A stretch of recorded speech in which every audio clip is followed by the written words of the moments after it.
Hey everybody, it's been a while. So I've been looking around. Let's look at employee missions here. If you're new to the game, then pick the missions that you want to do. Only pick the missions that you want to do and that you're qualified for. If not, go to your qualifications and get those up. Anyway, there's guides out there that can show you how to grind to get the most money in the least amount of time to be able to reach that aircraft. I didn't do things that way, of course. When I was an employee, just flying around, I would pick the flights I wanted. And if I didn't have the qualifications, I'd qualify for them. One thing that I didn't do, that I think a lot of you people should do, is use the filters here. Come down here, click missions, click filters, and then I would just pick the aircraft that I want. It would mostly be the 172 Skyhawk or be the Series Vision Jet.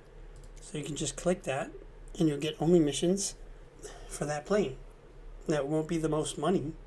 Then you can look around as far as what you want. Another thing you can do is difficulty. If you're having difficulty in the game, or you find the missions a little difficult, especially just starting out, that's okay. Just go to difficulty, create difficulty 1 star. See what you get. 172 Skyhawk, 1 star. Look at all this we got here. I wouldn't do these missions though. They take a lot of time. Sightseeing missions, I wouldn't do those. Much longer than what it says it's going to take. I would concentrate on cargo light transport, but this is what I enjoy. You have to do what you enjoy. Maybe you enjoy skydiving missions, but do what you love. Do what calls out to you. Maybe you even like these type of flights, riding with a guest and flying low to the city or flying low over the ground. Maybe that's you. Maybe that's what you want to do. Or the Discovery Tour. Not a lot of money, but yeah. Me, I like doing the charter missions and the light cargo missions. They were the most money, but again, I did not grind, and I just bought the plane brand new. Now, once you do buy a plane, let's go back here. Once you do buy a plane, here are all my companies here. I'd create a charter company, and I'd buy a Cessna, because I'll actually give you more money than doing Premier Transport with a Cessna, because I'll only give you around 45, 65,000, something like that per mission for a very long flight. And in charter missions, they're going to be relatively short flights, like 30 minutes, 45 minutes, an hour, and it's going to be much more money, around 200,000. So I would create a charter company, but it depends on what you like. But my big takeaway here is that you use the mission filters to filter out what it is you want. Now, speaking of that, let's pretend here that I only have access to the 172 Skyhawk. I'm going to go to difficulty 1 star, aircraft model, Cessna 172 Skyhawk, of course. Let's see what we got. Another thing you can do to really change it up is try doing some night flights, if you feel up to it. I mean, it's going to be a little harder, but it depends on what you like. Me, I like the daytime flights. I do like the nighttime flights, don't get me wrong. Just not in the 172 Skyhawk. Let me look for what I want here, and I'll get back to you here. I want a relatively short flight. I'm not looking for a lot of money. I'm looking for short time, especially since I'm recording a video.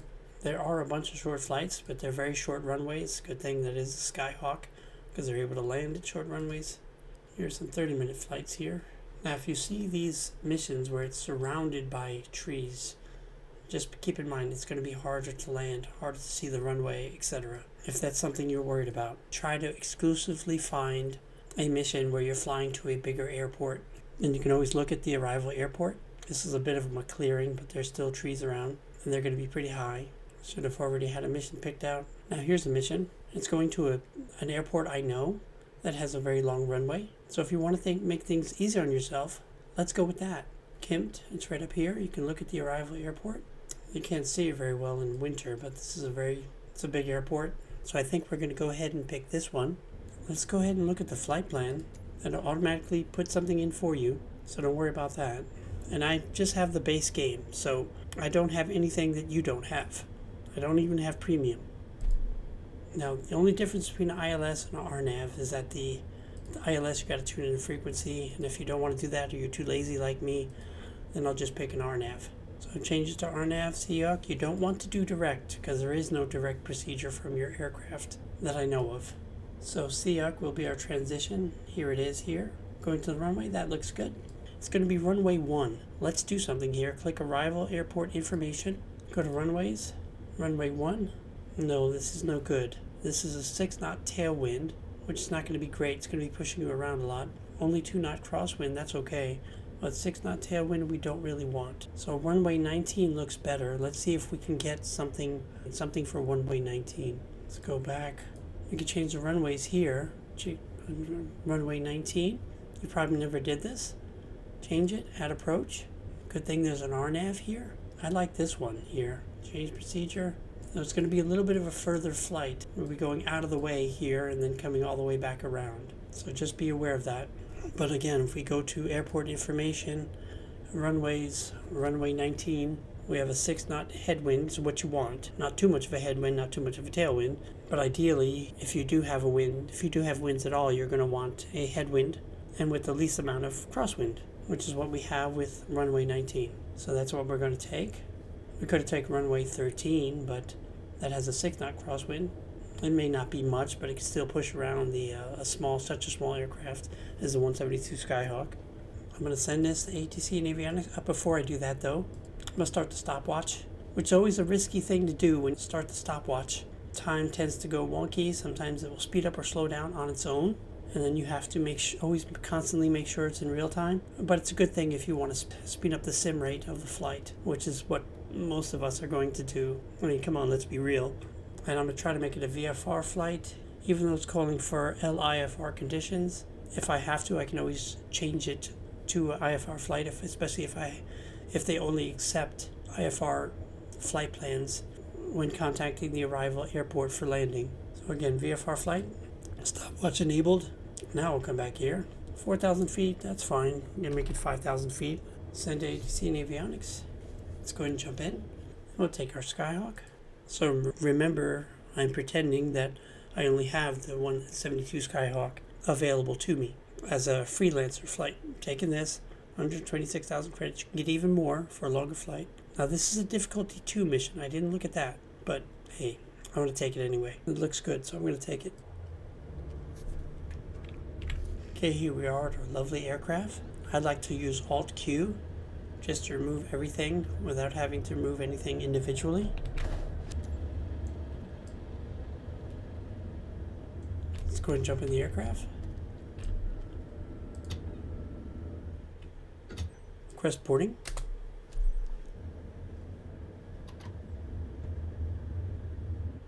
Pleased to welcome you aboard, ladies and gentlemen. Okay, we have 2 people here. Let's go and start the aircraft. Make sure to full rich. Throttle to about 1/4 inch. I like to do around 6-7%. And as an added thing, I like to put in flaps 1 so I don't forget. Flaps 1 for takeoff flaps. Set that up now. And I'll come over here, shift 1. Standby battery to arm. Master battery and alternator on. Beacon and strobe light just to let everybody know you're turning on the aircraft. And ideally what you want to do is yell out prop clear, or if you have somebody spotting you, signal him that you're starting the aircraft. So before I do that though, make sure my fuel selectors are selected to both. Let's go and start the aircraft. Prop clear. Okay, now we're going to come over here. I'm going to turn off strobe. Keep the beacon on always. It's -4, so we actually was cold. So that means ideally what you really want to do in reality is use the fuel pump to start the aircraft whenever it's a really cold day. Anyway, nav lights, cabin power 12 volt. Not going to worry about taxiing because you have to turn them on, turn them off again, etc. -4 degrees, you can see that here. Turn on pitot heat since it is so cold. And turn on the rest of your avionics masters 1 and 2, or buses 1 and 2. To turn on the second Garmin, just click here or here. Then we can check our flight procedure. It's already been loaded, KIMT RNAV 19 LPV. But if you wanted to load it yourself, open up the flight plan, come down here. It's RNAV 19 via Irene transition. So you you go down here to the FMS big knob, go to activate, go to select approach, enter, then RNAV 19 LPV, enter, and it was the Irene transition, enter, and go ahead and load it, but do not activate it. Click enter. It's already been populated. Now what we're going to do is we're going to check out the plan and right click the FMS knob, and then with the big knob scroll down to just before the runway. Make sure there are no holds just before the runway. We know we need to be at 1900 feet, and we need to know that to set up the vertical navigation, and the plane will fly down on its own to capture the glide path to intercept the runway. That's all set up. I believe we're all set and ready to go. Okay, here we are at hold short. Put in the brake. Set up our autopilot. Altitude 5,000 feet. Big knob for thousands of feet. Small knob for hundreds of feet. We have that 5,000 feet set for altitude. And you can see that here also. I want to click flight level change. And then you can click up or down to increase the speed that you want to climb, your climb rate speed. You can see that here. I'll try a climb rate of 62. See if that works. We can always change that. I'm not really sure what it is. I haven't flown this aircraft in a while. You want to set your heading bug right over here or here to line up with your GPS line, magenta line, GPS line, to follow that to the airport. Here it is in blue here for the heading bug. Move that around here. And then set heading mode. Select on. And we've already enabled flight level change. You can see that here. Heading bug has been enabled. Flight level change has been enabled. 62 knot speed climb rate. And that's all set. We have takeoff flap set. Takeoff power is set. Everything looks good in the green. Airspeed's alive. V1, rotate.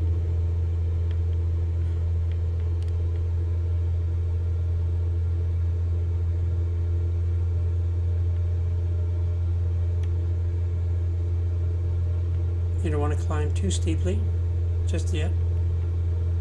Speed above 90 knots, flaps up. I'm going to go ahead and click autopilot now. And you can see we're flying the heading bug. Now we're going to go ahead and click navigation mode. And it's already switched over to the GPS line because it was close enough to it. As you can see that here, the plane was already close enough on its own. 5,000 feet might be a little bit too close to the clouds for my liking. What you could do is you could take your fuel mixture out just a little bit to about 95%. Actually, what we'll do is we'll make it 4,500 feet. Vertical speed. Enable it. Go up about 500 feet a minute. Okay, we're at our set altitude. Let's make sure we're in real time. Following the GPS line to the airport. Now again, we want to come over here, look at the flight plan. Just before the runway, we need to be at 1,900 feet. So we're going to set that up now since we're at flight altitude. All we have to do, shift 1, set up 1,900 feet, then click vertical navigation mode. Then we can come back over here and see if we have a top of descent. It's hard to see, but we do have a top of descent. Now, here we are on stable flight. We'll see you at either top of descent or the transition waypoint. We'll see you then. I wanted to show you that V path is on standby. That's our vertical path. That'll bring us down once we reach our top of descent. That is on standby in white. Whatever's in green is active, which is our autopilot, altitude, GPS. Our next waypoint would be our RNAV transition waypoint. So go ahead and click procedures. Put on activate approach. Click enter. You see it's blinking. That means it's set. And I'll see if we can see a top of descent somewhere. We do have a top of descent right here, so we're okay there too. And we do have 1,900 set for vertical path. You can see that here. So we've done that correctly. Let's see at the transition waypoint. Coming up on our transition waypoint, and you can see our top of descent here. We'll start coming down, hopefully to be able to intercept the glide path. Since it's so dark out, I'm going to go ahead and turn on my landing lights. I had actually forgotten to set the time to daytime. There we are at top of descent. We just passed top of descent. Or we're coming up to it, sorry. But VPath has been enabled. And now the plane is going to start coming down on its own. We just have to manage the speed. I'm going to take the speed out a little bit. Now for flaps, 110 knots for 1 notch flaps. And below 80 knots for full flaps, as far as I know. So we're coming up to our final. And that'll be where the runway is. We scroll out, we can see the runway. There's the runway. There's our final. Before we reach there, when we reach there, we want to click approach mode over here or here. Click approach mode. I'll wait till I get a little bit closer. Okay, we're starting to make our turn. I'm going to go ahead and click approach mode here. And you can see the glide path has been put on standby, and the glide path is above us, right around here. So we should intercept it, and it should bring us down to the runway all on its own. Autopilot is doing everything, we're not doing anything. Now below 110 knots, so I'm going to put in 1 notch of flaps, be in the keyboard. Not sure what it is for PS5. I'm going to give it a little bit more speed. But you don't want to be too fast. Overspeed the flaps. You get dinged for that. Just keep monitoring your speed. Our next altitude restriction is 3,000. The plane will follow the flight restrictions on the way down all by itself. Here's the flight restriction here at this waypoint. You can already see the runway out there. And you can see the glide path is coming down here. It's that white diamond. Once it reaches here, it should activate. That'll become green, and the airplane autopilot will follow that down to the runway. I'll take back my speed a little bit more, ever so slightly, bringing the speed back to half throttle. We're below 80 knots. I'm going to put in the second notch of flaps, and I'm going to land around 60 something knots, highest knots 70. We have a long runway, so we don't have to worry about that too much. Okay, now we've intercepted the glide path. As you can see here, that airplane will follow that down to the runway. We need to increase our speed a little bit. I'm close enough to the runway. I'm going to take out autopilot. Are we in real time? No, we're not in real time. That's the problem. I was not in real time. Now I'm in real time. That's much better.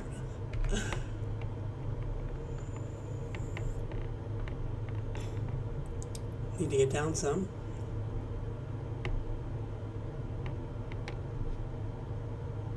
I'm only landing with 2-notch flaps, so I have enough speed, especially since it's a long runway.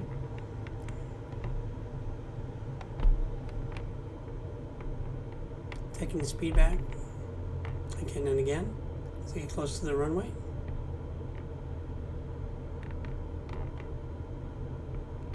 And what you want to do is take your speed all the way out, just before the runway. Let her glide in.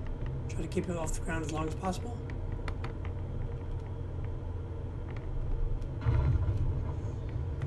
Okay. It sounded harder than it was. It was not a bad landing at all, really. How was this for an early morning flight? See, I got dinged for taxi speeding. Emergency brake on. I like to clean up flaps first. Flaps all the way up. I also like to make sure I'm in real time. And just turn all these switches off. Avionics off. And then your master. And just pull out the fuel mixture. If you want to, as a bonus, you could set the fuel selector to left or right. Okay, let's see what we get. Okay, not bad. Well in S tier, so we're good. And then watch how much we get paid for this. Once you're able to grind for your first aircraft, you're doing your charter flight. Okay, 125,000, not bad. You can make up to 200,000 or more just flying this aircraft, but that's a lot of money considering you were just doing $6,000 flights, 15,000 at most, somewhere around there that in employee missions. Anyway, I hope you enjoyed that flight. If you did, think about giving me a like, subscribing. I'm still a relatively new channel, need all the help I can get, but if not, hey, it's all love. Take care. We'll see you again in the next one.